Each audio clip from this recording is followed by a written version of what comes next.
Hola, ¿qué tal amigos de Yagnet, amigos de Yagnet México y del canal de tecnología?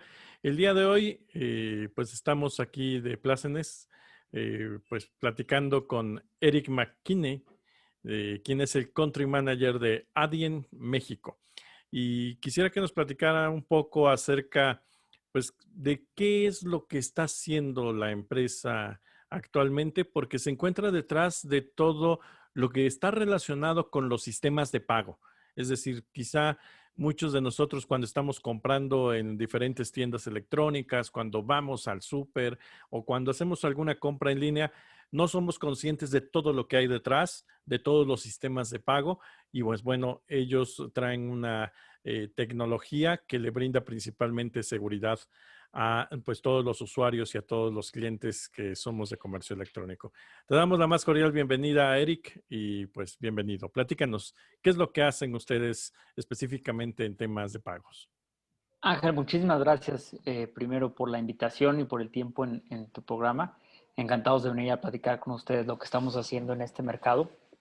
Y retomo un par de notas que hacías introductorias de cómo tras bambalinas, tras lo evidente de pagar en Internet, que es presentar tu tarjeta y dar clic en comprar, ocurren muchas cosas y es exactamente en eso en donde estamos involucrados en el ecosistema de pagos en México y fungimos como un intermediario entre el comprador y el comercio que pone sus productos y servicios a la venta en un canal digital.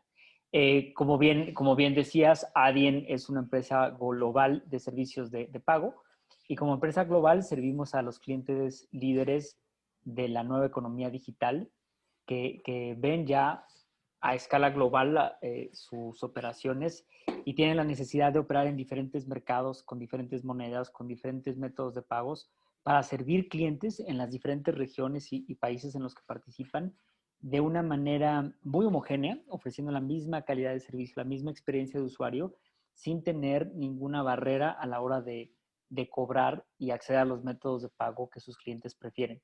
Como bien decías al principio, operamos de manera completamente transparente para el comprador, de manera que el comprador no note de ninguna manera la presencia de nuestra tecnología y la presencia de nuestra propuesta de valor a la hora de hacer clic en comprar, a la hora de participar en la economía digital y que a su vez el comercio, igual de manera completamente transparente, asegure los ingresos que provienen del nuevo canal de ventas en línea, ¿no? Tanto en aplicaciones como en web y en muchos mercados de los que participamos también en terminal punto de venta para proveer una experiencia de comercio unificada que eh, rompe o elimina las barreras entre el mundo del comercio físico, el comercio de tienda tradicional y la nueva economía digital en aplicación, en web y que de nuevo hace que una experiencia se unifique por completo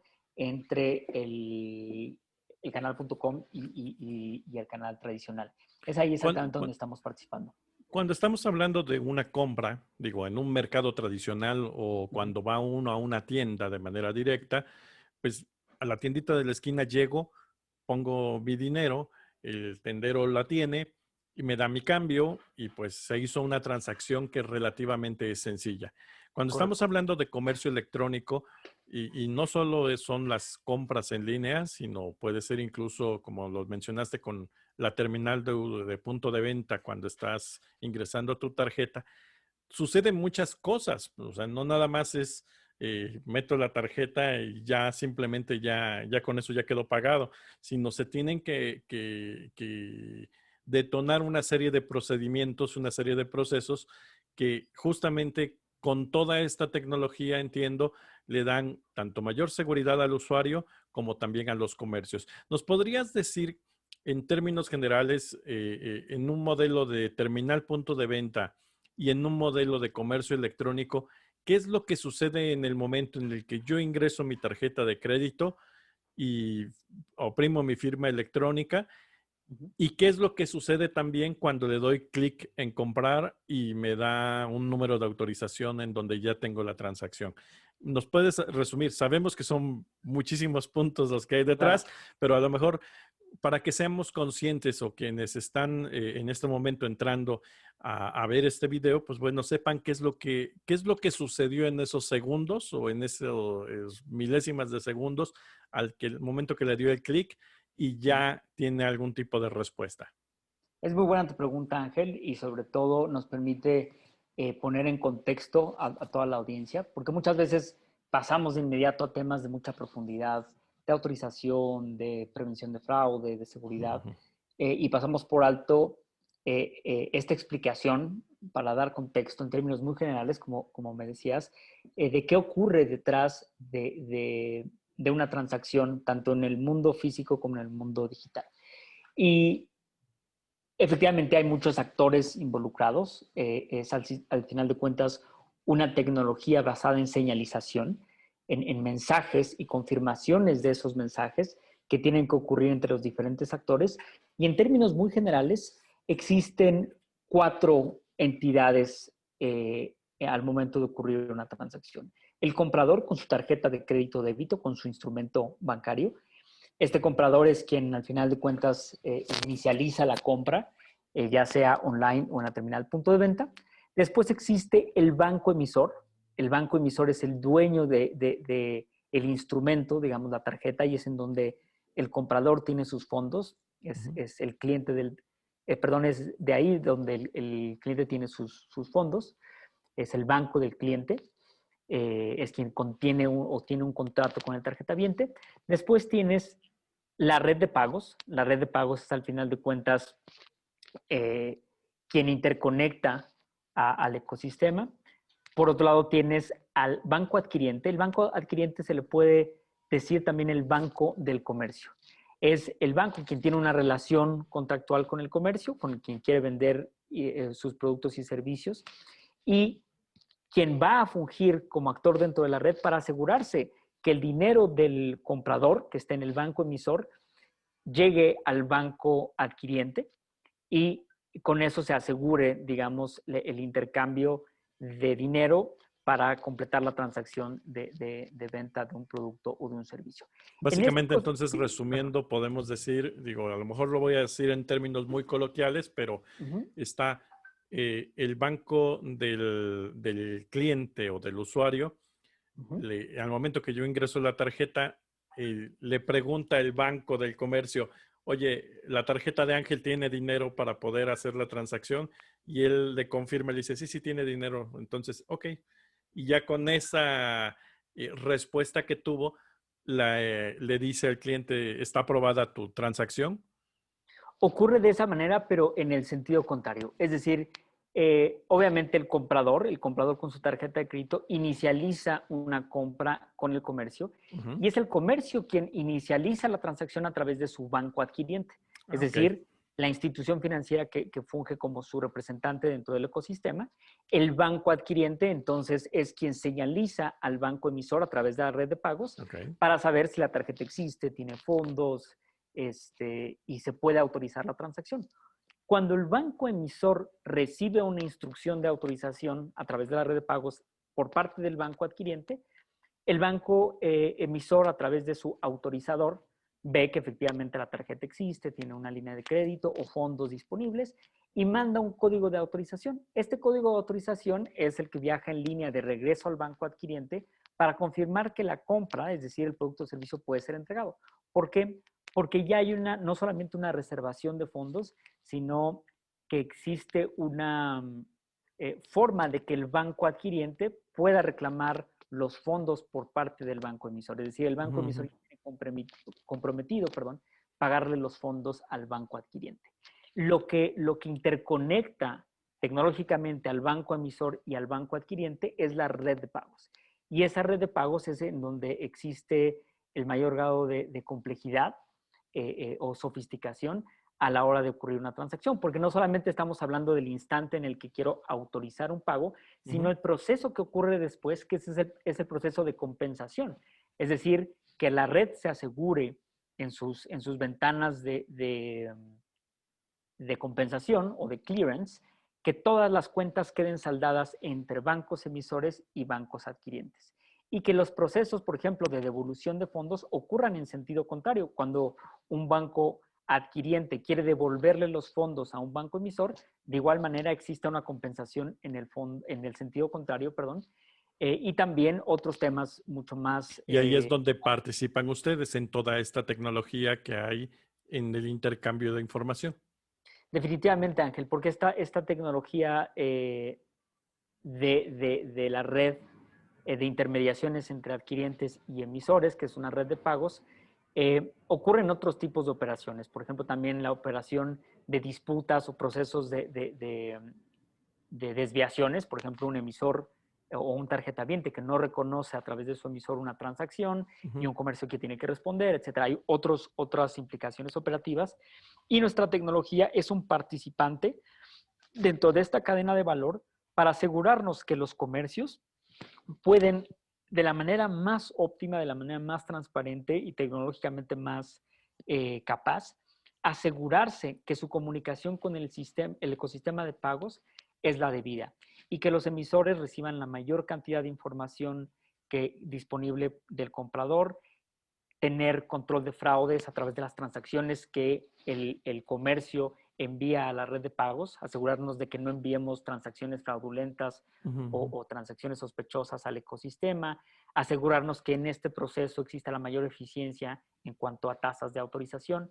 Nuestra tecnología es simplemente una simplificación de la cadena de valor tecnológica de pagos y toda la mensajería que ocurre entre el comercio, que es quien está vendiendo sus productos y servicios a través de Internet, y el comprador, que lo único que quiere es presentar su método de pago y comprar de la manera más Si sencilla, quiere verlo con menos simple fricción. Lo y simple, seguro.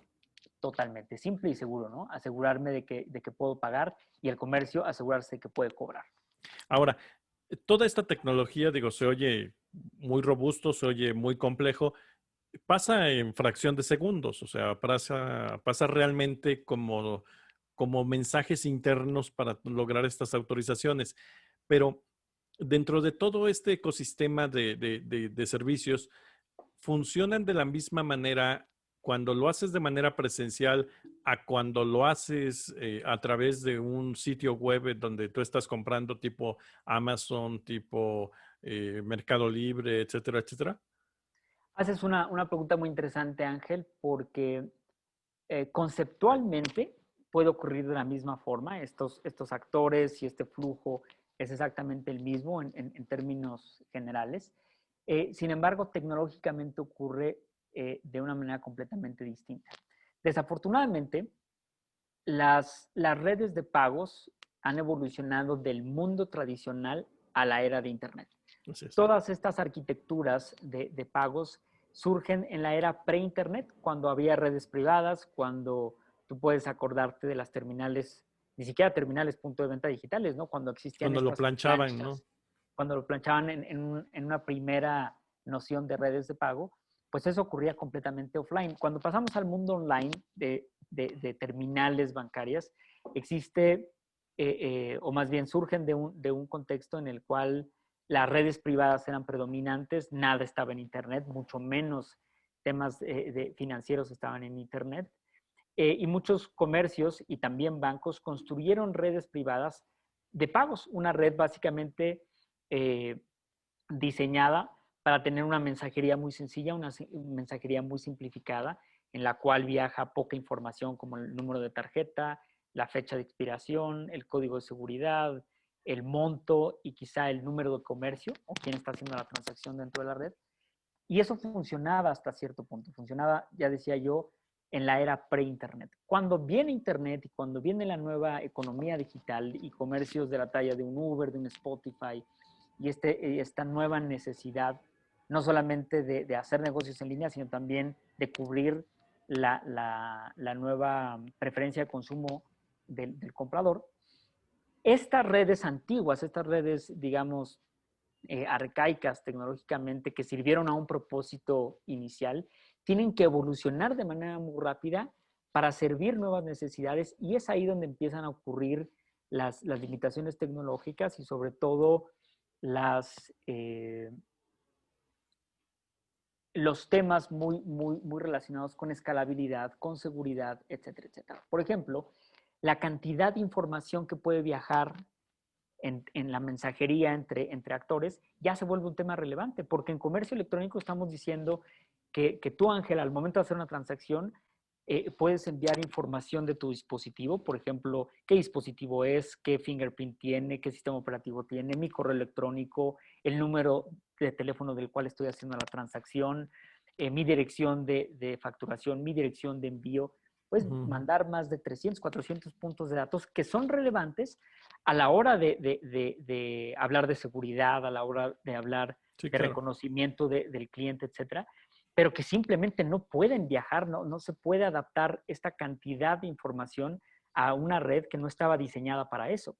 Y entonces empiezan a surgir las limitantes porque, claro, un banco emisor no puede autorizar con tanta seguridad. Me preguntabas al principio, ¿no? ¿Cuál es la diferencia entre punto de venta y comercio electrónico?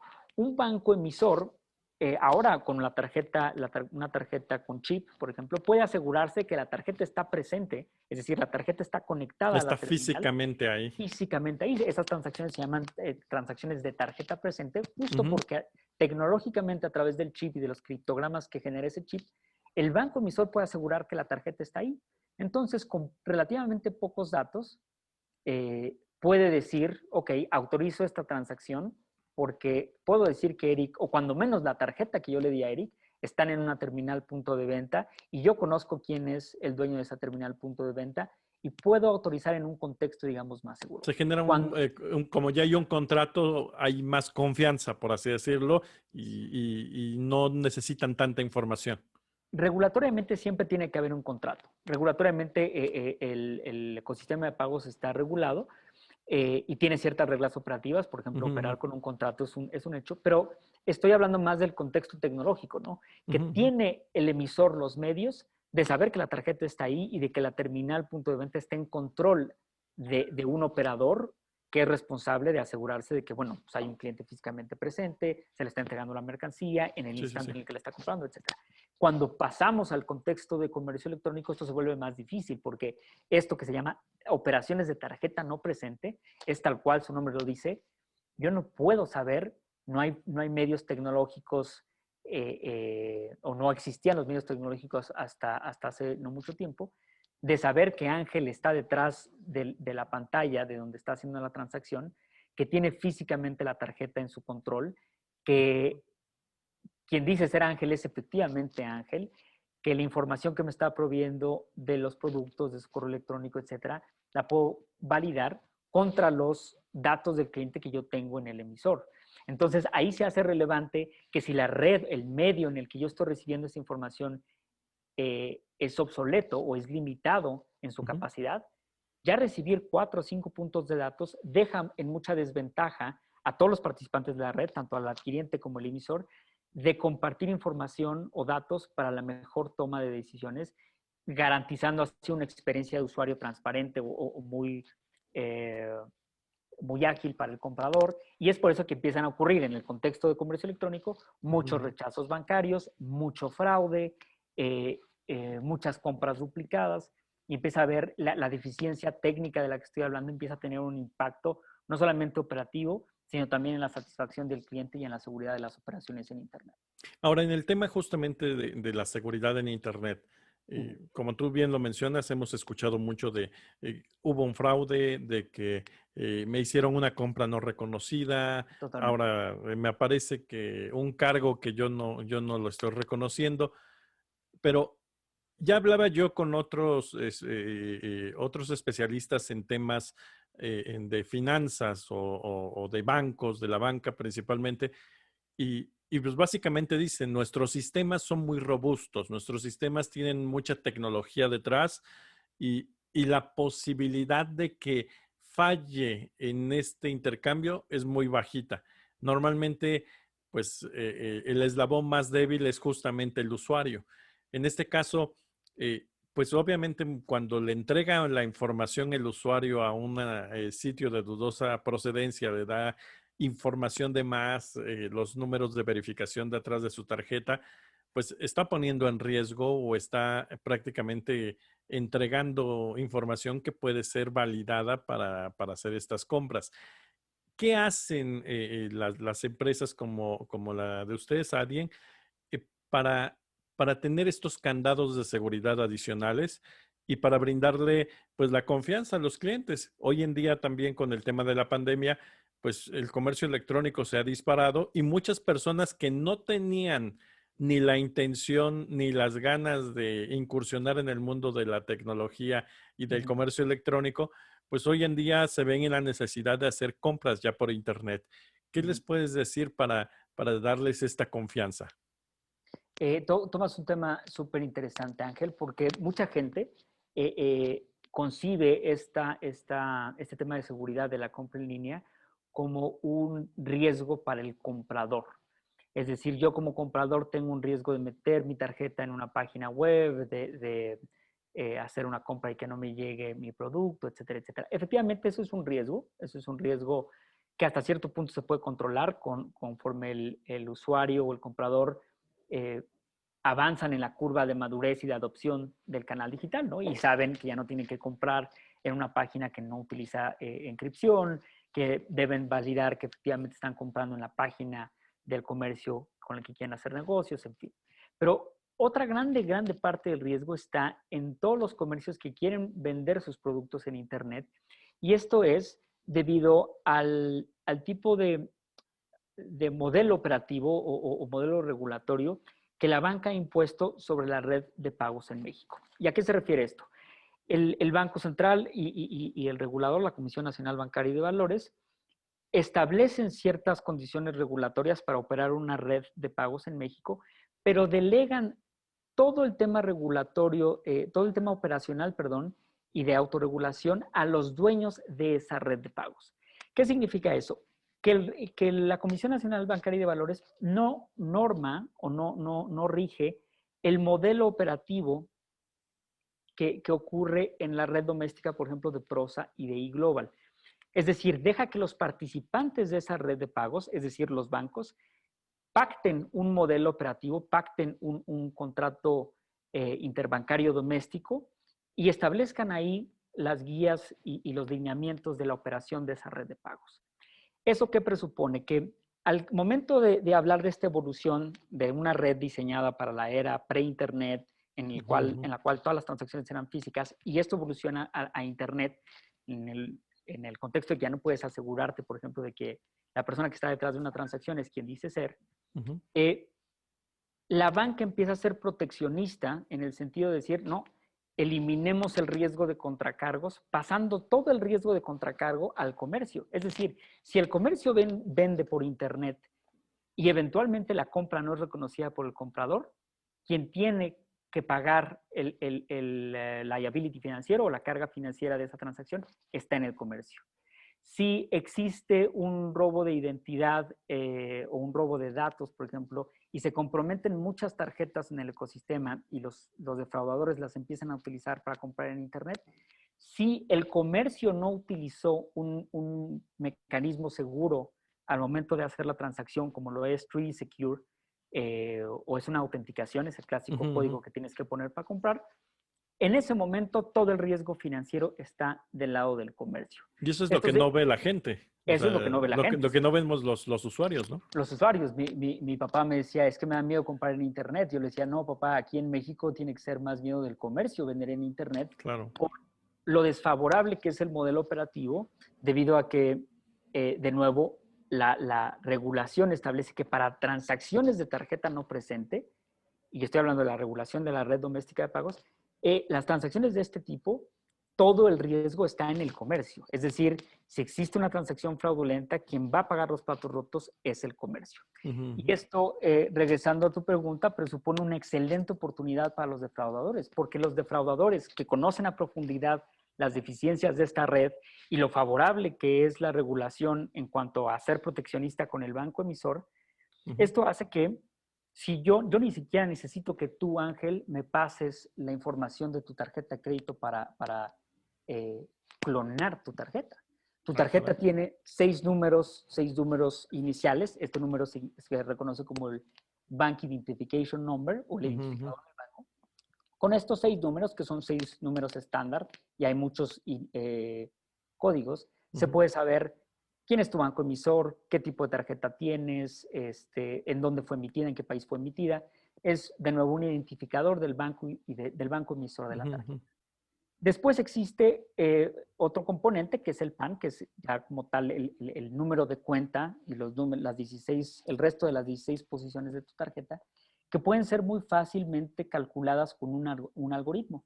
Es Ujú. decir, si resulta ser que tú y yo tenemos ahorita en nuestras carteras una tarjeta de un banco emisor, que casualmente es el mismo número, las mismas 6 posiciones iniciales, yo puedo poner una computadora, yo puedo poner una granja de servidores a calcular muchos números de tarjeta válidos y estar intentando sistemáticamente en Ujú, ujú. diferentes comercios, comercios de venta digital, bienes digitales, suscripciones, electrónicos, puedo estar probando todas esas tarjetas. Y cuando recibo un código de autorización válido, de inmediato tomo ese número de tarjeta y empiezo entonces a intentar comprar electrónicos y empiezo a intentar comprar otras cosas. Ok. Esto es muy fácil de perpetrar porque, de nuevo, los defraudadores se están contando con que al momento de enviar esa transacción, la red de pagos no puede enviar mucha información relevante al emisor, solamente puede mandar pocos puntos de datos. Recuerda este tema que platicábamos de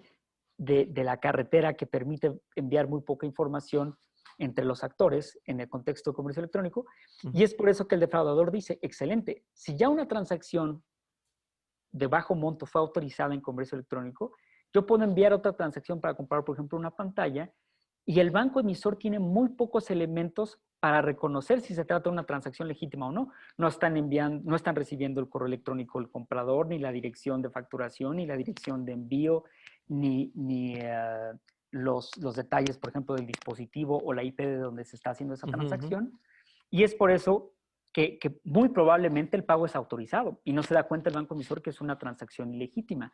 Pero peor aún, si existe un riesgo de fraude, que ya lo existe en este ejemplo de la transacción fraudulenta, quien tiene todas las de ganar es el defraudador o digamos el tarjetaviente estafado y el banco emisor porque el comercio va a perder el producto y el monto por esta transacción porque la regulación favorece que esa transacción que potencialmente y muy seguramente se va a convertir en un contracargo falle a favor del tarjetaviente. Es decir, yo como tarjetaviente defraudado, de repente me doy cuenta que me está llegando un cargo por Ujú, una ujú. pantalla, me comunico a mi banco emisor y digo, yo no reconozco la transacción. Inmediatamente el banco emisor, como el modelo operativo, la regulación operativamente lo favorece, ellos dicen, no reconozco la transacción. Y es el comercio quien tiene la pérdida financiera. Uy, qué fuerte eso. Entonces, al final de cuentas, quien tiene la peor parte en este sentido son los comercios Totalmente. y me parece muy, muy interesante todo lo que hay detrás.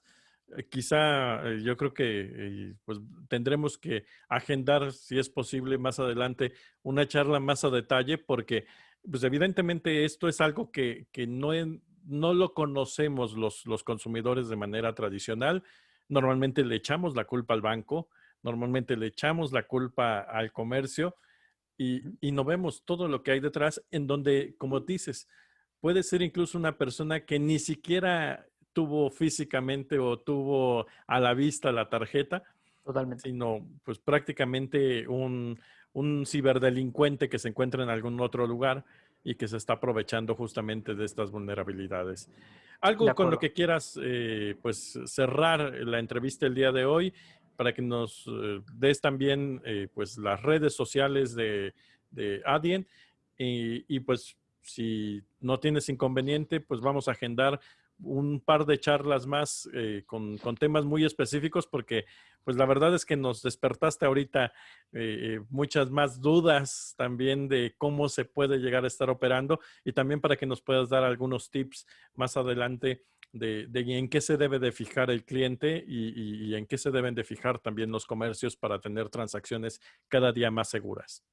Totalmente, Ángel. Y de nuevo, gracias por el tiempo y permitirme en esta entrevista llegar a este nivel de profundidad para eh, pasarles el mensaje o comunicarles el mensaje clave que es en una red de pagos existen muchos actores y lo que estuvimos platicando es una deficiencia tecnológica, una limitante tecnológica que empieza a tener entonces impactos en la parte de seguridad, en la parte de fraude, en la parte de experiencia del usuario. Y para mitigar esto, para mitigar este problema que surge de una limitante tecnológica, solamente tecnología puede reparar o puede abrir el panorama a una solución óptima para todos los actores del ecosistema. Es exactamente lo que estamos haciendo en Adyen. Nuestra plataforma le permite a un comercio tomar control de todos estos aspectos tecnológicos, unificarlos en una sola plataforma tecnológica que le permita controlar y optimizar de la mejor forma todas estas implicaciones de las que ya platicábamos y garantizar entonces a su comprador legítimo una mejor experiencia, la mejor experiencia que pueda tener al comprar en línea y mitigar en la mayor medida posible el riesgo de contracargos sin que con esto esté pegándole a los compradores legítimos que quieren realmente comprar en su tienda en línea, ¿no?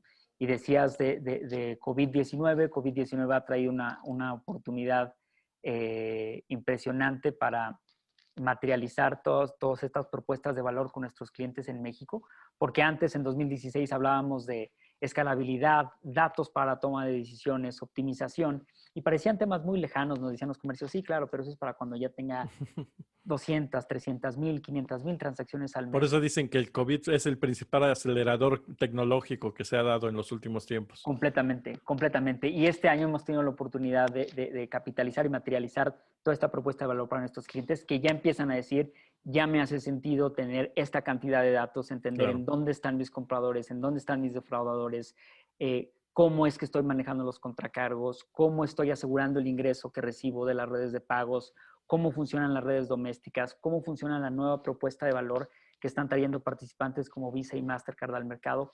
De nuevo, eso es muchísimo lo que podríamos platicar, pero el key takeaway es la tecnología es el único camino para seguir digitalizando una estrategia de pagos y convertir operativamente payments en un generador de ingreso y en un driver de revenue de una organización. Y eso es lo que queremos y hemos estado platicando con nuestros comercios en este mercado y estamos convencidos de que es la única forma de realmente revolucionar y llevar el ecosistema de pagos en México al siguiente nivel y poner a México a la altura de la economía digital global, que definitivamente este año ha ocurrido eso, ha adelantado a México más de 2 años en esta dirección.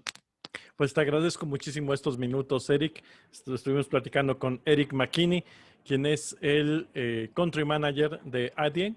Nada más, dije mal tu apellido, ¿verdad? Está perfectamente bien, Eric McKinney. Muchas gracias. Perfecto.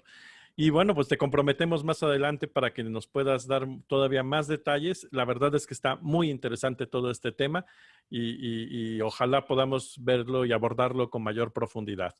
Claro que sí, Ángel. Muchas gracias. Invito a todos a que nos sigan en nuestras redes sociales, en LinkedIn, Facebook y Twitter. Adyen se escribe tal cual se escucha, A-D-Y-E-N. Muchísimas gracias por el tiempo, Ángel, nuevamente. Muchísimas gracias, Eric. Mi nombre es Ángel Aguilar Camacho y pues bueno, vamos a seguirnos viendo. Si te gustó este video, darle like y también suscríbete a este canal para tener mucha más información. Eric seguramente estará más adelante platicándonos de más detalles de todo lo que pues está detrás de estas transacciones electrónicas. Muy buenas tardes. Hasta pronto.